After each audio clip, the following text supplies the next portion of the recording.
Okay fellas, men back again. Another review. Long time since I installed the RCB rims, aluminium rims. It was not so easy an install. It wasn't a direct swap.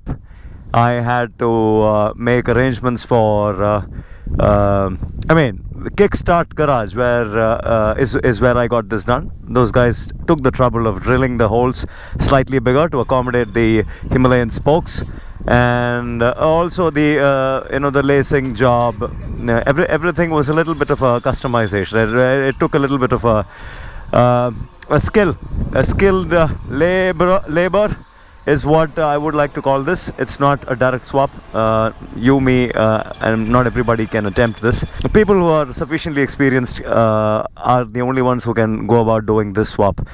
Why? Primarily is because the Himalayan's hub is wider, and the gap between one hole and the other hole for the nipples on the rim is not wide enough.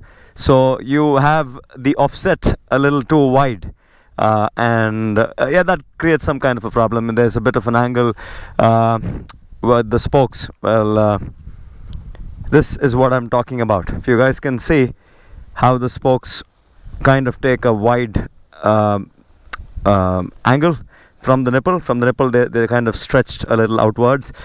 I have been told that this is not going to be too much of a problem because all the spokes have the same angle, and it's kind of laced, keeping that in mind. So it's only for time to tell if this is going to hold good or if it's going to crack and if it's going to break at the nipple, the spokes or the rim, or we'll see. But for now, keeping the negatives aside, what is amazing about these rims is the fact that these rims have made this bike a lot more peppier. It's made the bike so peppy that I have to learn how to ride this motorcycle all over again. Feels like a new bike. The handling is new. The stability that this motorcycle offered, or the one that I'm used to, the kind of stability that I'm used to, I think it's just completely different now. It's a very different motorcycle. The way it handles, the way it steers, the way the rear wheel kicks in. I mean, it's just super peppy.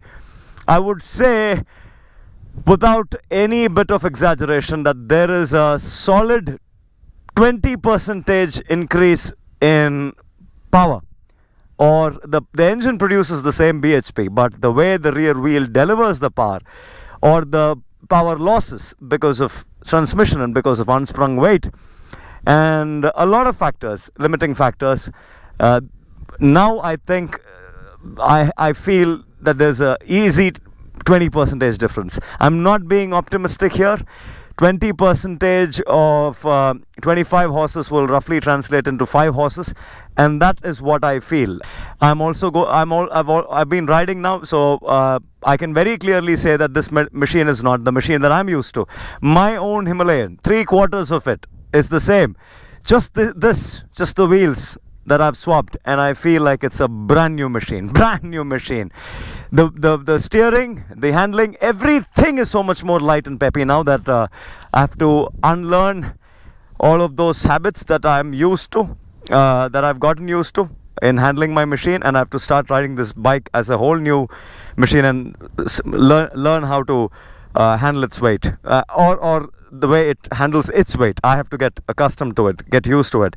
It's fun, it's peppy, it's how do I say, it's just not a Himalayan. It's somewhere between an X-Pulse and a Himalayan, and it's just so much more fun. The weight would be, I put the bike on the weighing scale and I got a weight of 184.7 kgs with 8.5 liters of fuel.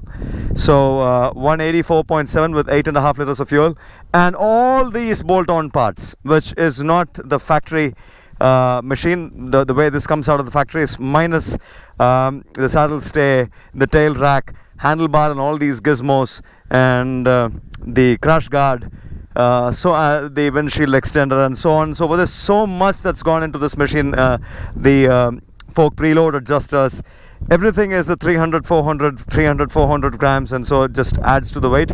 But if I were to subtract that, then I'm looking at 175 kgs, easy 175 kgs with a 3/4 tank fuel. That's not the curb weight. A full tank of fuel is what is the curb weight, but then again, yeah, looking at 177, 178, maybe 180 kgs, that's it.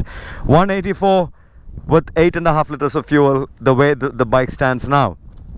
Now, that's not the point. It handles the 184 kgs with a lot more of pep now. It's a peppy bike. It's just not the graceful Himalayan. It's a whole new machine. I have to adjust the sag. I'm still figuring the sag out. The front is at, thanks to Rajit Cherian, who helped me out with the sag figures. The front is at 35% sag, and the rear is also at 35% sag. I'll have to maybe reduce the front and increase the rear, or reduce the rear and increase the front, and see what works for me. What works for me. This is not just a standard equation that will work for a certain weight. It also depends on how you ride, how you prefer riding. So yeah, I have to sit and figure the sag out slowly, steadily, every time. It's a bit of a process. Well, yep, the machine is brand new with these alloys. Will I recommend it? Absolutely. Anyone and everyone who feels that the Royal Enfield Himalayan is heavy, I would beg of you guys to go ahead with this swap. Now, is this as strong as a steel rim? Only time will tell. I've been testing it out. I am yet to hit rocks at high speed. I've been kind of taking time with setting the wheels in, so I'm hitting the rocks at very low speed. I'm just casually, easily, lazily maneuvering, but I'm going to hit the rocks at high speed, and only then will I be able to tell you if these rims will stay put. They will not crack, they will not bend, they will not break. I'm just kind of setting the bike in now, as of now. So we'll give it some time before I can tell you how hardy this is. But as far as performance is concerned, this one mod has changed the machine completely. Any gizmo that you throw into the engine, anything that you do, anything that I have done over the years, I've only made the machine run better, more predictable power. But this is power that you can feel. Instantly, power that you can feel. The bike is peppy, the bike accelerates, the bike rushes to 135 kilometers an hour even before you know it. The thing is that this is a totally different machine with the knobbies, so 135 kilometers an hour is not possible, I mean, without risking it. So you don't see me make a video of it, but someday I will definitely make a video of how this bike climbs to 135 kilometers an hour, like that, like even before you know it. And if these were stock tires, I could easily hold a 140 kilometers an hour. I know for a fact I can do 140 or even more. So that is the number one mod that I will recommend. Aluminium rims. They've made a world of a difference to this machine. A world of a difference. Yep, so that's that. A simple, straightforward review. I've taken my time to put this across to all of you. So kindly do not end up thinking that, I'm just saying it because I've installed it. This transforms the bike. This transforms the way the bike responds to the throttle, to the inputs of the throttle. So if anybody wants a peppy, quick, fast Himalayan, then this is the way to go. Now, coming to lacing and truing and the related aspects, you need somebody who's a second or third generation artist who does this for you. Only they will be able to help you out with the right way of lacing and truing, and give you good wheels that you can trust and take off-road. Do not get it done by some amateur fella. You are risking it. You are asking for trouble. If something goes wrong, the whole rim will bend in the middle of nowhere and you're asking for trouble. Do not get it laced by some Tom, Dick and Harry. Take it to somebody who's been doing it for ages. I will attach a link to these rims in the description. Purchase and take your time before you install. Get everything done properly and only then go ahead and install. So yep, if this helped, let it help. I sure hope it will. This is Ben signing out for now. Ciao.